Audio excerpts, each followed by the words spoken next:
Hey, what's up ladies and gentlemen, it is I am the one and only Piglet here from the likes of the Merxy Toys videos. Ladies and gentlemen, we're going to be presenting to you another new Let's Play in Journey Forms of 2021. And this time we're going to be hit on to Super Mario Land 2, 6 Golden Coins. First came out on the Game Boy of all things in 1992, which I can't even believe until when it gets to the point until next year. This will become 30 years old next year, which, jeez, time does fly, doesn't it? So anyways, you remember the forms of how the fact that I believe Mario and Sonic has already did manage to tackle through the original Super Mario Land back in the forms of in last summer, and hopefully for the sake of this month, and for the sake of this year, we thought we might as well tackle through Super Mario Land 2 as well. So because of that though, I'm really looking forward to able to actually doing this game. And of course, if you couldn't tell from the actual capture footage at standpoints worth noting for, I'm going to be playing this on the emulator, because I was originally going to be able to play this on the Game Boy player, but I'll explain more details about this whenever we get into the end game of all things. So, but either way though, let's get to it with Super Mario Land 2, 6 Golden Coins for the Game Boy. If you ever played any other Mario game before, you know exactly how this plays out. It's basically like a 2D platformer game. Except you notice something differently this time around compared to the forms of in the original Super Mario Land 1, is that basically you can now able to actually explore whatever you wanted to. Like you can able to actually backtrack for a bit, and also that well, just so you don't have to worry about the forms of stiff platforming and everything. So, but either way though, in addition to those kinds of stuff, is the fact that obviously we're still able to actually just to stomp on enemies likely for Goombas, and as well as Koopa Troopas throughout, and also these hearts stands out as 1-ups in this game, just like the forms of the original Super Mario Land 1. And also there's going to be some power-ups here and there, like for instance we still got the usual Super Mushroom Fire Flower, and even especially noticeable with the actual Starman, which the more you're able to actually hit enemies with, if you manage to get yourselves your Starman, you can able to actually deal with the actual 1-up chain reaction. So definitely really helps though, especially noticeable if you really want to go after like more extra lives in this game. Well, usually as you can see on the bottom portion of the screen, in addition to able to showing us the actual life counter as well as the actual timer system, we also get ourselves our coin counter, which it actually acts out pretty differently from the forms of how it does it in the forms of Super Mario Land 1. Although I'll get to more about it later, because as you can see, much like in Super Mario Land 1, basically, in order to be able to actually go for the bonus games, is that you have to hit on the top portion of the goal thing. Mainly with the forms of that particular bell as I hit. And basically, this actually leads us to two different bonus games. Like, there was one that involves around a crane game, as well as the other one, which we're about to show off during at some point whenever we come across into that particular bonus games again. So, as you can see, that's how the whole world map itself looks like, and you can basically go anywhere you want to go to. But obviously, as you can see, I'm going to be going those worlds in a chronological order. So to begin with, let's head on to the tree zone, which usually some of these levels manage to contain several levels up ahead. So, but either way though, we'll talk more about it whenever we proceed to this particular game so far. So, yeah, not much else to say, and also, ever since in Super Mario World, basically Mario can once again manage to able to perform a spin jump. However, what's different about this is that unlike in Super Mario World, that you have to simply press the A button to perform a spin jump, and basically that allows you to destroy some blocks to top it off. But in here, you have to simply just have to press the directional pad down and then the A button of all things, just to make it a little bit more, well, because as you guys should know, that the Game Boy has less buttons compared to the forms of how it does on the Super Nintendo controller. So, that maybe seems pretty obvious without specific limitations with certain, like, console to handheld devices, or something for that nature. So, but either way though, there's not much else I can honestly try to say about this, so So how it works for the coins this time around in Super Mario Land 2? Well, as you can see, since I've got my coins counter up to 150 coins, as you can see, differently from Super Mario Land, the original Super Mario Land 1, basically, if I collected about 100 coins, it actually gives me an extra life. In here, obviously, these coins can be used as casino-based, which we'll point things out whenever we show this off eventually, because as you can see, we actually discover ourselves the new power-up introduced in this game, and it's kind of odd they're able to actually not bringing that power-up back ever again, which is kind of odd considering how the fact that we actually got, from the future games and onwards for 2D Mario games, obviously we got, you know, ever since in Super Mario Bros. 3, that we got ourselves the Tanuki/Raccoon, and new Super Mario Bros. U obviously introduced into ourselves Flying Squirrel power-up, and also same applies to the Penguin from new Super Mario Bros. Wii. But yeah, I just don't know why they're able to actually bring that power-up back. Which, as you can see, this is actually the introduction to the Bunny Mario. In this case, the actual carrot. So, either way though, and what you can do with the actual Bunny Mario is that you can able to actually fly. And even then though, you can able to actually flap the rabbit's ears, or the bunny's ears, so that you can able to hover for a few seconds worth noting for. And this kind of reminds me of something related to Sonic 06, where basically if you mash the jump button, and then basically you can able to actually just well, keep on mashing the button every single time until you're able to actually just to fly straight forward. And as you can see on screen, we've managed to found the first secret exit. And basically, if you come across into that specific secret doors, obviously it takes you to the secret level, as you can see here. However though, here's the actual main thing about this game compared to the forms of how it does it in, well, let's just say in Super Mario World, for example, that every time you keep on dying in one of those secret levels in Super Mario World, basically you can able to retry as many times you want.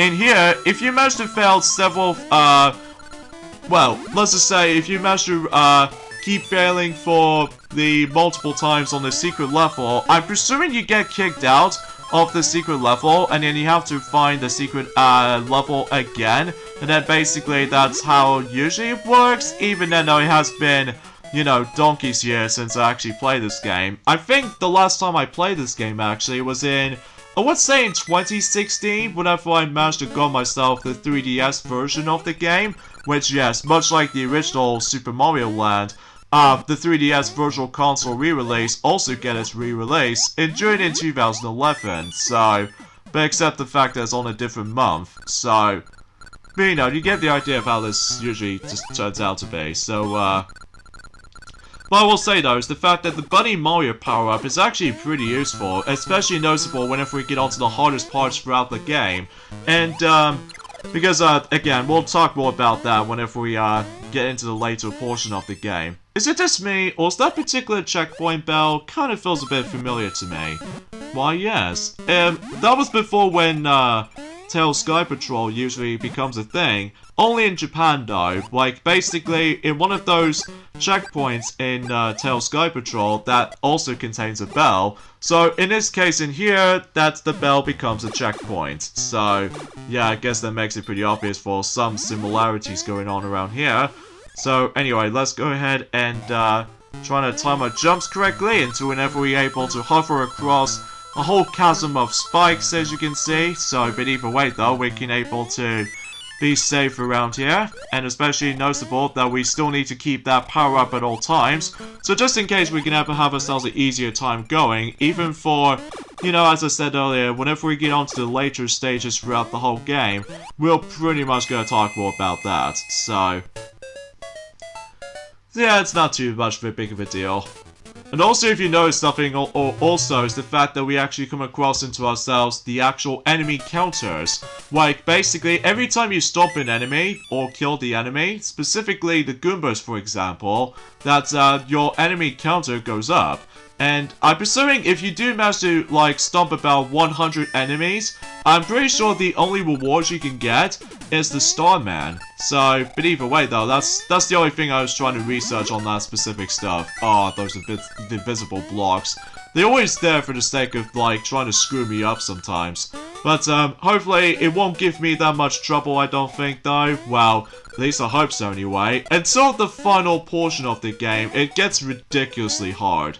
Which we'll point things out whenever we get into this, so how has anyone been doing? Well, basically, obviously today's day is, of course, the 5th of January today, in this case in 2021. Not much else to talk about, apart from the fact that, well, I was usually just trying to be likely discussing upon some more info about this, because of all the fact that, well, you know what I mean. So yeah, what's the actual main plot in terms of Super Mario Land 2 6 Golden Coins this time around, if you probably guys are wondering? Well, after the events of the original Super Mario Land, while Mario did manage to save Daisy by Tatanga, and basically it's the fact that once he returned back into the actual kingdom or something like that, basically Mario's castle has been turned into the opposite counterpart, which appears to be by the forms of Wario's castle. And Wario is actually the first ever debuted in terms of the forms of the Mario history. Which, we'll point things out more about that until whenever we are proceeding for this entire Let's Play like this, so but you know, you get the idea of how this usually goes out to be in terms of story and stuff like that, so at least we got ourselves a different villain of all things, which eventually Wario will become a much more of a staple character until in the future, mainly with the Wario Land games that he will eventually get, as well as the WarioWare series, and I think that's about it. Oh yeah, aside from Wario World, which if you guys want to check that Let's Play out, then by all means you can able to look it up, so but yeah, not much else to honestly trying to talk about this for the sake of time, and you know, that's all I can honestly try to say. I do apologize if my commentary gets a little bit too iffy at points, which I must admit that I do apologize for that, but that's only because there's not much else I can honestly try to say about this game. Although, I'm happy to say that the physics have been slightly tweaked since then, even though most people seem to never talk about this at all, unlike the ones and how it does it in the console 2D Mario games, specifically the original Super Mario Bros. As well as Super Mario Bros. 2 The Lost Levels in Japan anyway, and even Super Mario Bros. 2 aka Super Mario USA in Japan, and even most popular of them all though is of course Super Mario Bros. 3 and Super Mario World. So, but either way though, I just want to able to point things out, because I'm sure that most people already did manage to tackle for this Let's Play before, but I'm also able to do one by my own. So, but either way though, just to make things a little bit more, you know, interesting and elegant at the same time, so oh yeah, once you come across into those levels, and that was my first death, so whoops. I was being too hasty on that front, and that's what I get for able to use my Bunny Mario from the start. Yeah, anyway, what if you come across into one of those levels, he actually features like a diamond-shaped space that it actually represents not only platforming, but also I think we might able to come across into the very first boss fight in the whole game. So, and yeah, that might be self-explanatory when I was able to kick the boss's butt during time and stuff like. Good lord! What's wrong with me today? Anyway, let's try this again. Anyway, because of this though, is the fact that we need to obviously go for the platforming segment first. And then once you get towards the end of the level, then we have to able to come across into our boss fight. And because of this, as far as guys can clearly tell from the title of the game, basically our ultimate goal is to simply retrieve 6 golden coins back. And then basically, that way we can able to actually enter in the true final level in the game, which we'll probably talk more about it until whenever we get around to that. So, yeah, I think there are about 6 bosses, including the final boss, which, again, we'll talk more about it as soon as we're able to, you know, proceed to this game exponentially. So, but either way, though, we can expect this much. The only problematic I feel like for this game is the fact that sometimes, I swear, the jump button doesn't feel responsive, I don't think, which, if I was trying to able to run up and get my momentum going, So I swear, sometimes my jump button does not even come out half the time whenever I was running, and as a result, it can lead me to a lot of frustrating deaths, which even then though, we'll point things out whenever we get into like the later zones throughout the game. I know it's technically worlds, but either way though, we'll explain more about it until later, because here we go on to the very first boss in Super Mario Land 2, and this guy was actually known as, well, the Big Bird. And it's a pretty easy, self-explanatory boss fight, if you're able to use the Bunny Mario from the start, and basically you can able to stomp on his head 3 times, and once you're done with the Big Bird, well, you will receive the first ever golden coin, in this case the Tree Zone coin. And obviously this is all in black and white, so I have no idea how do I supposed to able to set up in color mode. I know technically there is the DX version of this game by a ROM hacker out there, but I've never actually get a chance to get into that. And by the way, something's worth mentioning though is that once you finish up the secret level, the actual environment, as you can see on the tree zone, actually altered slightly. Like, as you can tell, those flowers, they're usually closed at first, but then once you complete the secret level on the tree zone, basically the actual flower starts blooming in the background, which that would be a cool idea for able to actually notice something like this for the actual, like, the visual change during the course of the actual world map, which, it will be stable though until likely in several zones later. There's only one exception to that, however, though, which we'll point things out whenever we get into likely, well, I would say next Tuesday, because of, you know what I mean, is the fact that obviously that Kirby has managed to able to get things started with his Let's Play of Kirby Superstar Ultra recently. And hopefully I might as well do a Mario game from here as well. Along with Sonic, he's able to actually still focusing on Mario Party 3 recently. So, but even then though, so that's double Marios along with a single Kirby game, because, wow, that could be fun, right? But anyway though, as you can see on this level right there, this is an auto-scrolling level, by the way. Ever since in Super Mario Bros. 3, as well as Super Mario World, the screen is constantly scrolling. And to me though, those auto-scrolling levels kind of feels like my least favorite levels, because again, if you do somehow screw it over, that means you have to do the entire level over again. So, but I think in that particular level actually, that the one we just went into, is actually called Tenbōdai Course, which is kind of an auto-scrolling level, which is not a part of any other zones, which it could be found on the actual overworld. So that's something, alright? And here we go on to this next level, which the actual emphasis on this level is that we actually have able to actually just interact with the bubble. Basically, every time whenever you reach... Is that the Gordo? Oh my god, it does remind me of the Gordo from the Kirby series. Speaking of Kirby stuff, we actually mentioned one of the references from the Kirby games. Okay then, that seems kind of random, but hey, at least it's something we've able to actually just touch upon. But anyway, in this level right here, in this case the Hippo, or the Hippo of all things, basically we need to likely go higher up, and because that, since as you can see we are actually on the bubble, if you go into this highest level on that particular normal goal, as you can see, this will actually lead us to the next zone, which is actually required, by the way, in order to be able to get to the next zone, which appears to be the Space Zone. However, if you go into the bottom route, basically you likely go back into the normal, like, overworld map. So, just want to classify that. And as you can see, Space Zone doesn't have that much levels though, although it will contain likely 3 levels, which I will say, this is by far the shortest world in the game. This is because it's pretty obvious, because it might able to contain likely 3 stages in this particular zone. Although it does have a secret exit though, so even then though, we will able to actually find those. So, and obviously just like in Super Mario World, as well as New Super Mario Bros., New Super Mario Bros. Wii, New Super Mario Bros. 2, and New Super Mario Bros. U, and New Super Luigi U, and New Super Mario Bros. U Deluxe, I will be able to try to 100% everything in the game. So, although luckily it doesn't get involved with the actual Star Coin Collectathon, luckily, and especially noticeable that I think this game contains like 31 exits, which that might be seems a little bit amount compared to the forms of how it does it on well, let's just say 96 exits in Super Mario World. But again, this is probably just because of the limitations of the handheld, which, you know, it might be self-explanatory stuff, as you guys should know.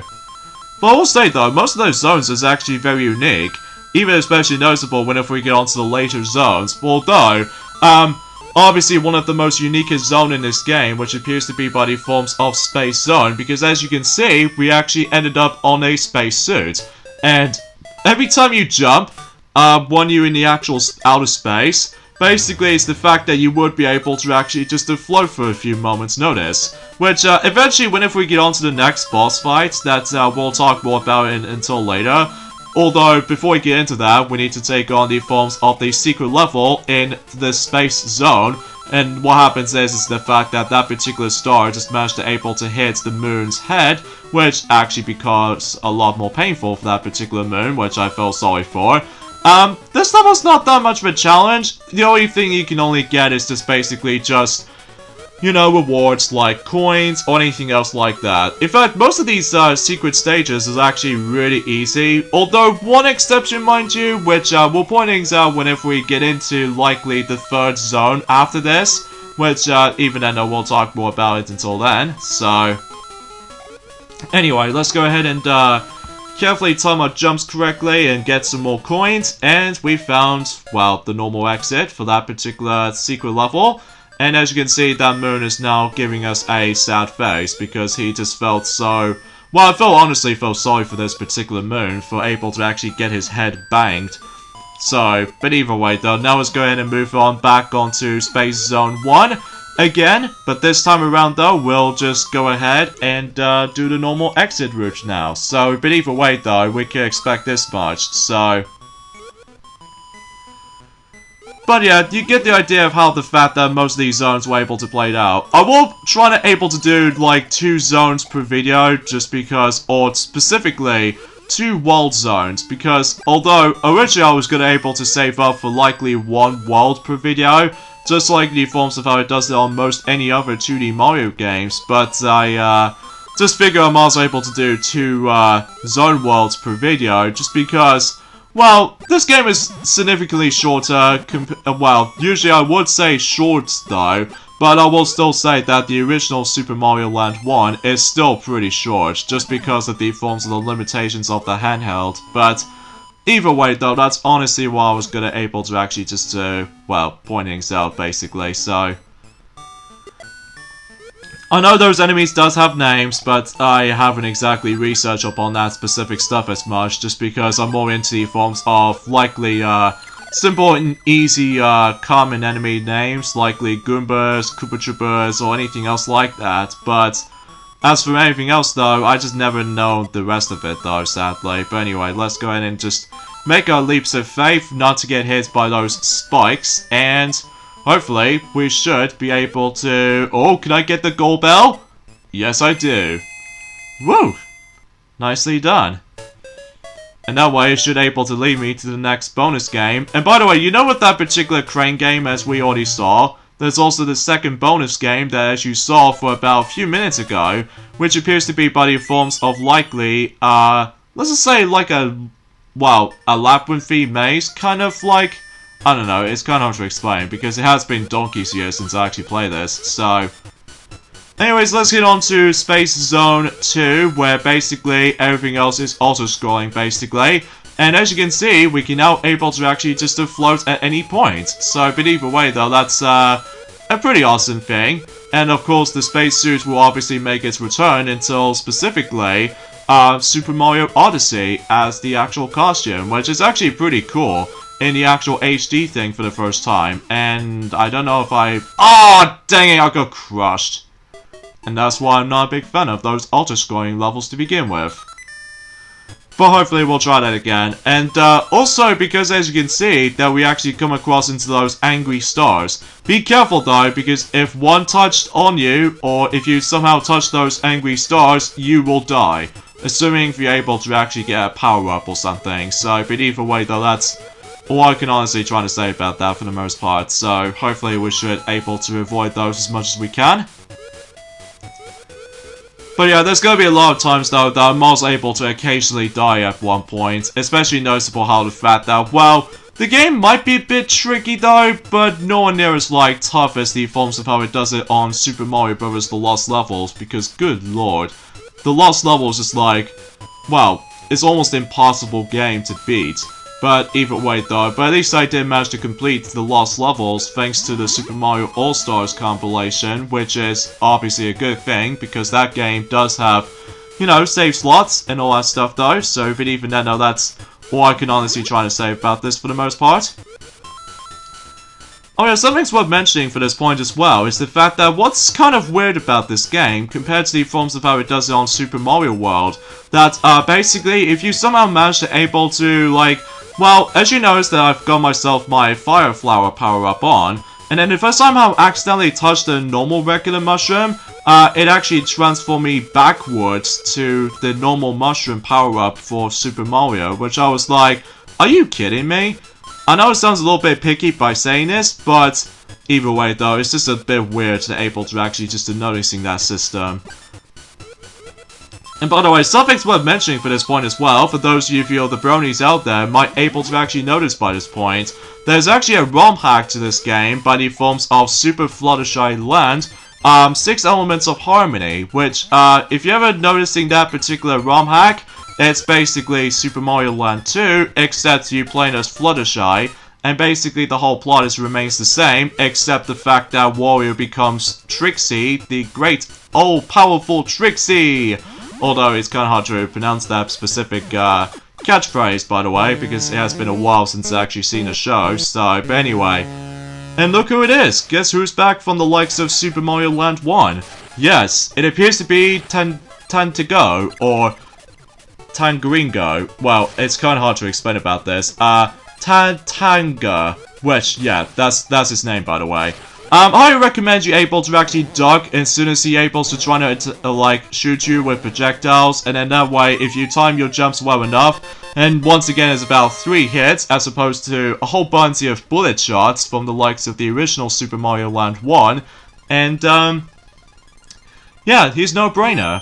Especially noticeable, that boss fight is actually a lot easier this time around than the forms of how it does it on the final boss in Super Mario Land 1, which, you know, seems cool and all, but yeah, at least it's cool to see, you know, the actual Tatanga managed to make its return again. So, but either way though, that's all I can honestly try to say about that. So, before we end this off, as I said before, there's a casino bit, which that's where the coins system comes in. If you pay a certain amount of coins, mainly with the forms of option 3, as you can see, we can able to get not only power-ups, but also extra lives as well. So we can able to actually just to grind for those specific stuff. And, yeah, that's all I can honestly try to say. And it's a good thing I've got my carrot power-up with me, because otherwise I'm also able to use that at any point for whatever level we're going to be head on to next. So, anyway, so I think what should probably seem to say is the fact that we'll go ahead and end things off at this point right here. So, yeah, join me next time on Let's Play Super Mario Land 2, 6 Golden Coins. It's the fact that we're going to be hit on to the 3rd zone in a game, which appears to be Macro Zone, and eventually Pumpkin Zone afterwards. So I'll see you guys on Thursday. Later, fellas.